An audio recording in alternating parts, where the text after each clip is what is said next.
469, episode 89 Great Apocalypse 3. Diupload oleh Baca Suara. Hari sudah gelap di luar jendela. Saya bertanya-tanya apakah matahari sudah terbenam, tetapi ketika saya melihat lebih dekat, saya menyadari bahwa serangga menempel pada kacamata. Belalang memelototiku saat berlarian, antena mereka bergoyang mengancam. Aku melirik wabah belalang dan berbicara. Dibandingkan dengan berapa lama kamu harus bertahan, penantianmu kali ini tidak akan sebanyak itu. Jadi berhentilah melebih-lebihkan. Kamu, apa yang kamu tahu tentang menunggu? Kata-kata makhluk itu terus terputus. Suara aslinya terdengar seperti gema yang menyebar dari bawah kekosongan yang bahkan tidak bisa saya pahami. Udara di sekitarnya penuh dengan status pekat. Saya menyesuaikan aura saya sendiri dan terus berbicara. Aku tahu kamu setidaknya adalah iblis yang terlupakan. Disinilah alis di atas mata putih Yi Gilyong bergetar sedikit. Rasanya udara dingin yang pahit tiba-tiba menyelimuti kami. Saya menahannya dan berbicara lagi. Kejahatan, yang dilupakan oleh semua bintang lain setelah terlalu banyak waktu berlalu. Kejahatan, yang bahkan dikucilkan oleh kejahatan lainnya, dan disegel di bawah tanah dunia iblis terdalam. Cukup sering, dikatakan bahwa bagian terdalam dari neraka adalah tempat tinggal dari naga kiamat. Alasan mengapa perang besar Science and Demons begitu terkenal adalah karena terbakar dalam nyala api naga yang menakutkan ini. Namun kenyataannya, naga kiamat bukan satu-satunya bencana yang ditemukan pada masa-masa awal perang besar para orang suci dan iblis. Bencana bintang-bintang yang melanda dunia dengan awan serangga berwarna kuning badai, di antara semua nama yang telah menghilang, pasti ada bencana dengan gelar ini. Oh, Raja Belalang, penguasa lubang terdalam. Kata-kataku memicu badai ganas untuk muncul di udara ketika pesan baru terungkap. Sponsor karakter, Yi Gilyong, telah mengungkapkan pengubahnya. Constellation, Ruler of the Deepest Pit, sekarang menatapmu. Penguasa lubang terdalam, Abaddon. Sama seperti karakter utama lainnya dari perang besar Science and Demons, itu juga merupakan keberadaan pada tingkat mid-grade. Namun, para master dari World Dividing Good and Evil tidak mengakuinya sebagai jahat demi pertempuran mereka sendiri, dan untuk memperburuk keadaan, bahkan tidak membiarkannya memasuki jajaran iblis, 72 Raja Dunia Iblis. Jadi, makhluk ini lebih seperti dewa luar sekarang. Meskipun jahat hebat, yang mewarnai galaksi dengan wabah belalang sekali waktu, makhluk ini harus menghabiskan puluhan ribu tahun terkunci di dalam penjara kenangan yang terlupakan. Makhluk ini bahkan dikhianati oleh kerabatnya sendiri, iblis, sementara percaya pada janji kosong dari orang lain membangunkannya selama zaman bencana. Begitulah, sampai satu manusia menggunakan belalang sebagai metode untuk membersihkan skenario suatu hari nanti. Fabel, penangkap belalang, telah mulai bercerita. Fabel Yi Gilyong yang tumbuh dari skenario kita telah berhasil membangkitkan iblis kuno dari tidurnya. Nyatakan alasanmu, karena memanggilku, oh arogan. Konstelasi. Aku bisa dengan mudah merasakan rasa sakit iblis yang tersembunyi ini dari suaranya yang dipenuhi dengan kebencian tanpa batas.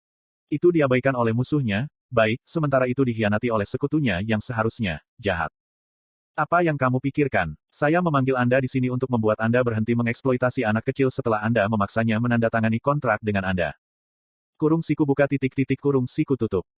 Jika kamu ingin menandatangani kontrak dengan seseorang, maka lakukanlah denganku. Bukankah itu lebih adil? Aku hanya memaafkan penghinaanmu, karena kau menghancurkan perang besar orang suci dan iblis. Bibir Yi Gilyong sedikit memilin membentuk senyum. Orang ini, ia memiliki kualifikasi Great Evil, namun ia memutuskan untuk tidak berpartisipasi dalam perang besar Science and Demons sampai akhir. Sial, bahkan bertindak seolah-olah itu tidak ada sejak awal. Tapi aku agak mengerti kenapa. Fabel besar itu bukan lagi festival yang dimaksudkan untuk makhluk ini. Naga kiamat dan Eden, dunia iblis. Melihat mereka dihancurkan adalah memuaskan. Apakah begitu? Tapi, apakah hanya dengan itu saja? Lebih. Abaddon, kamu masih jahat. Kata-kataku membuat alis Yi Gilyong bergetar. Perang hebat, orang suci dan iblis. Sudah selesai.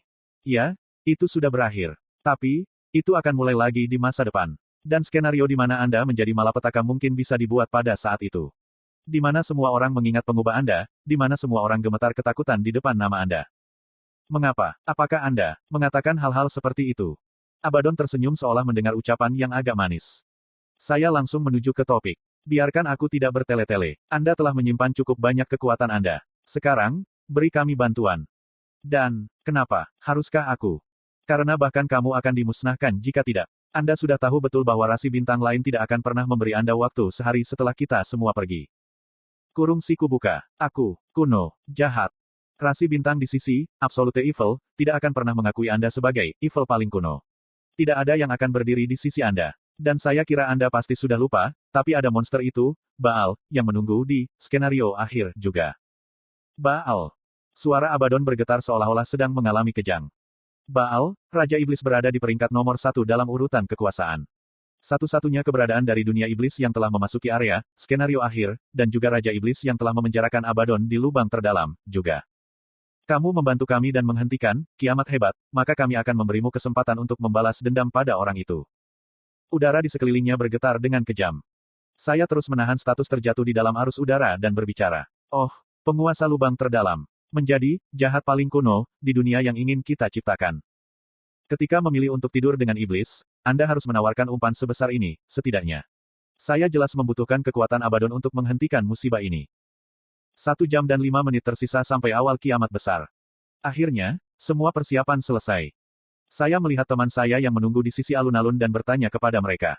Apakah Yu Jung Hyok sudah bangun? Petik 2 titik. Tidak, belum. Yi Seol Hua menjawab, dan aku mengangguk. Jika dia belum bangun, maka kita harus pergi dengan plan B. Aku akan percaya padamu, semuanya. Kami tidak punya pilihan lain sekarang. Petik 2. Rencana B sebenarnya sama dengan A, dibagi menjadi 2 kelompok dan masing-masing bertarung dengan Raja Dewa Luar. Satu-satunya hal yang berbeda adalah komposisi masing-masing kelompok. Dewa Luar, yang akan dilawan oleh tim pertama adalah Nyala Hidup.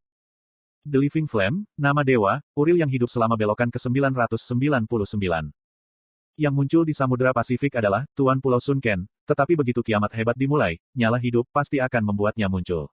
Lagi pula dia menargetkan Secretive Plotter. Aku melirik, Secretive Plotter, yang tertidur masih terperangkap di dalam lingkup pemeteraian dan melanjutkan. Untuk saat ini adalah daftar peserta. Sahabat menatapku dengan mata tegang.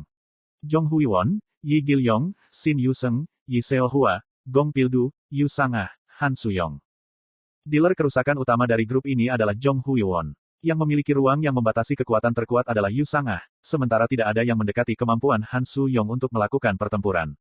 Ketiganya akan membentuk induk tim. Tentu saja, itu bukan akhirnya. Uril, Abyssal Black Flame Dragon, Sage besar. Spark mulai menari liar di udara begitu aku mengatakan itu. Konstelasi, Hakim Api Setan, menganggukkan kepalanya. Rasi bintang, Abyssal Black Flame Dragon, menggerutu bahwa itu tidak ingin dipesan.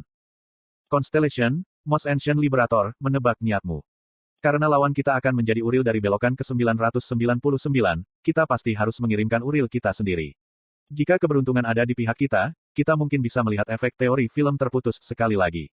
Black Flame Dragon tidak diragukan lagi akan sangat membantu di sini, dan tidak perlu lagi menyebutkan Great Sage sekarang karena dia telah menjadi Constellation tingkat mid sendiri.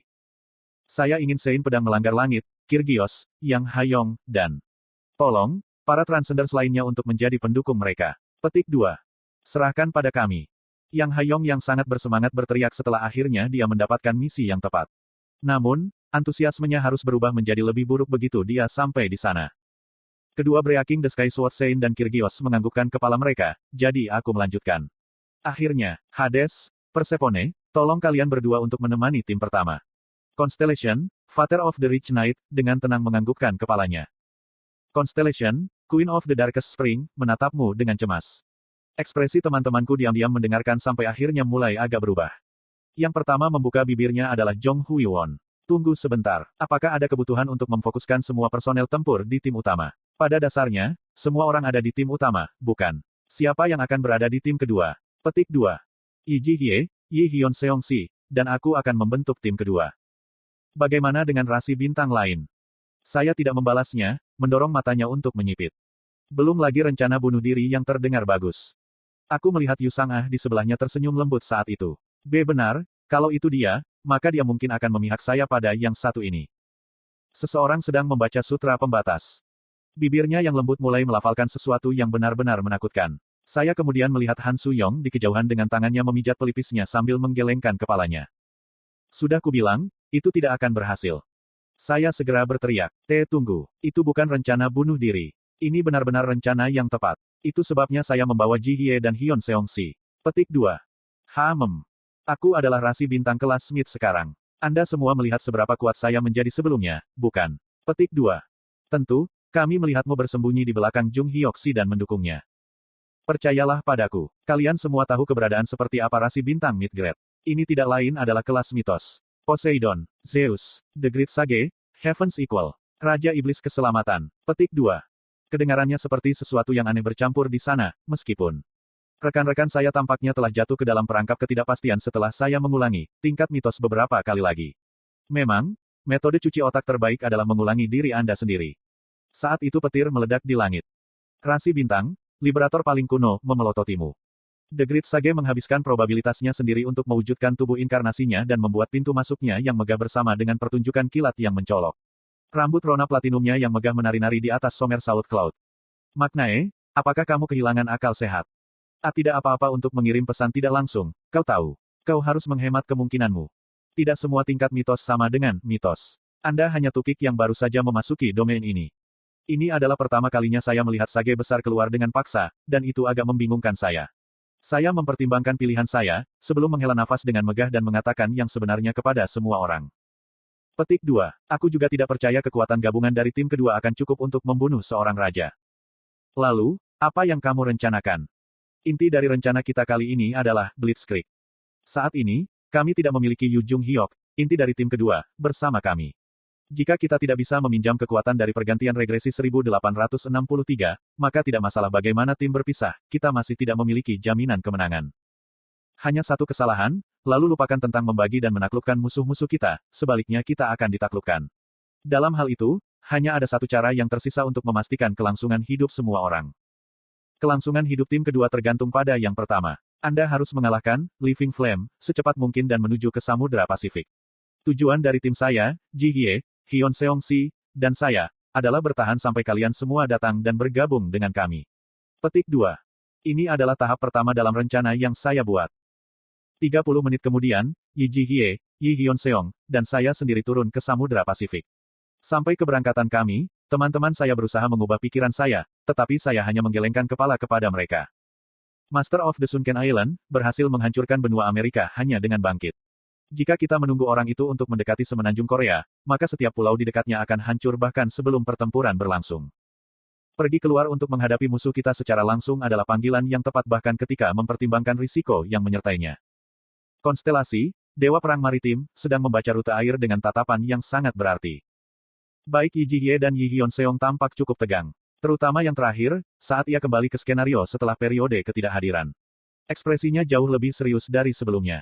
Constellation, Bal General of Justice, sibuk memoles kepalanya.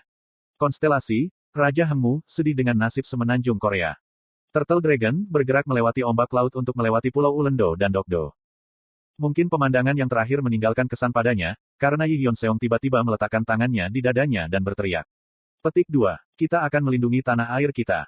Rasi bintang, pahlawan terakhir Wang Sanbeol, menganggukkan kepalanya. Saya merasa agak sulit untuk menonton pernyataan serius seperti itu, jadi saya segera pergi untuk menjegal.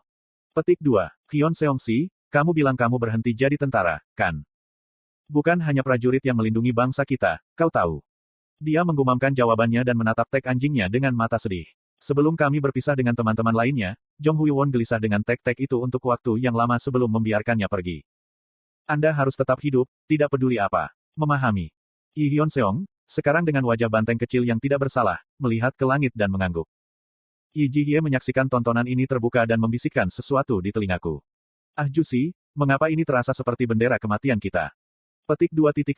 Kita akan baik-baik saja. Jika ada yang sekarat hari ini, itu hanya Hyun Seong Si. Petik 2.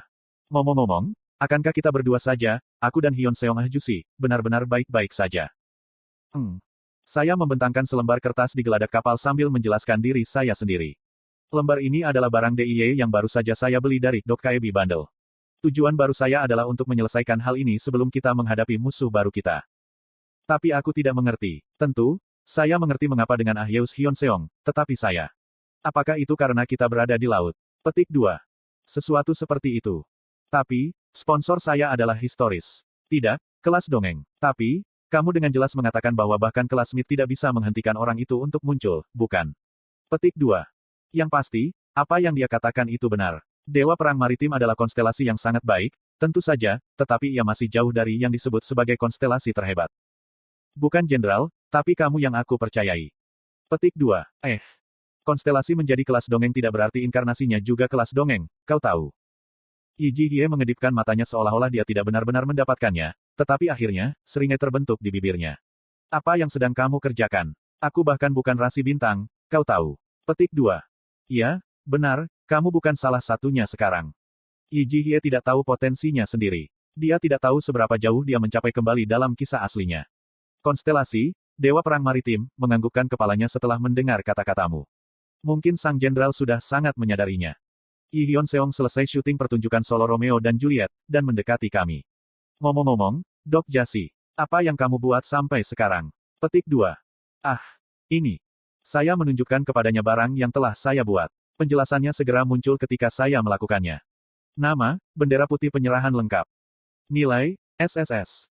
Penjelasan, ini adalah item mengejutkan yang memungkinkan musuh melihat penyerahanmu dari jauh. Berhati-hatilah untuk tidak membiarkan sekutu Anda mengetahui bahwa Anda menggunakannya. Yi Hyun Seong membentuk ekspresi tidak percaya seolah-olah dia telah melihat sesuatu yang aneh dan menggosok matanya beberapa kali sebelum dia menatapku. Aku menyeringai kembali. Sudah kubilang, aku tidak berencana untuk mati kali ini. Tetapi, ini, bukankah ini? Saat kamu melihat mereka, kita harus menyerah. Kemudian kami mencoba berbicara dengan mereka. Memahami, berjuang tidak akan membeli kita kapan saja. Begitu mereka muncul. Petik 2. Ah Jusi, sesuatu akan datang. Petik 2. Hampir bersamaan dengan tangisan Yi Jihye, kami semua melihat dinding yang ganas mendekati kami dari cakrawala. Itu adalah dinding ombak yang mencapai ketinggian ratusan meter. Tembok itu terus merambah kami. Anda telah memasuki area, skenario Great Apocalypse, sebelum waktunya. Anda disarankan untuk segera keluar dari area skenario. Jika Anda gagal untuk keluar, skenario Great Apocalypse akan dimulai. Tentu saja, saya tidak berencana untuk pergi. Skenario tersembunyi, kiamat hebat, telah dimulai. Invasi, dewa luar, telah dimulai. Tolong selamat dari musibah ini. Saat penjelasan skenario berakhir, gelombang besar status menabrak kami. Status ini begitu hebat sehingga semua rambut di tubuhku berdiri sangat tinggi, meskipun aku seharusnya menjadi konstelasi kelas Smith sekarang. Bencana yang bahkan bintang sekalipun tidak bisa bertahan. Ini adalah kiamat hebat. Paloi, dewa luar, untuk memusnahkan dunia. Fabel, Raja Iblis Keselamatan, telah mulai bercerita. Saya melepaskan fabel yang sesuai untuk melindungi teman-teman saya dan menatap dinding ombak. Raungan, dewa luar, bergema keluar dari suatu tempat. Dewa luar, ditumpuk seperti lapisan di antara ombak. Dan satu kapal perang berkuda di atas tembok ini seolah-olah akan memerintah atasnya. Vessel itu bentuk yang sangat akrab. Sosok berbentuk naga meludahkan jilatan api yang ganas. Turtle Dragon. Itu pasti Turtle. Jika seseorang ingin menunjukkan perbedaan yang jelas antara yang itu dan Turtle Dragon kita sendiri, maka musuh setidaknya 20 kali lebih besar. Ah, Jusi. Yi Jihye yang ketakutan sekarang menatapku, ekspresinya bertanya apakah aku sudah tahu ini. Aku mengangguk. Saya tidak 100% yakin, tetapi mengharapkan ini terjadi. Lagi pula aku tahu daftar orang yang selamat dari belokan ke-999 lebih baik daripada siapapun. Bencana dunia barat, Tuan Pulau Sunken. Di luar ombak yang membelah, kami dapat mendengar suara seorang gadis tertentu yang telah menyaksikan, kesimpulan, pada putaran ke-999. Muat meriamnya. Finn.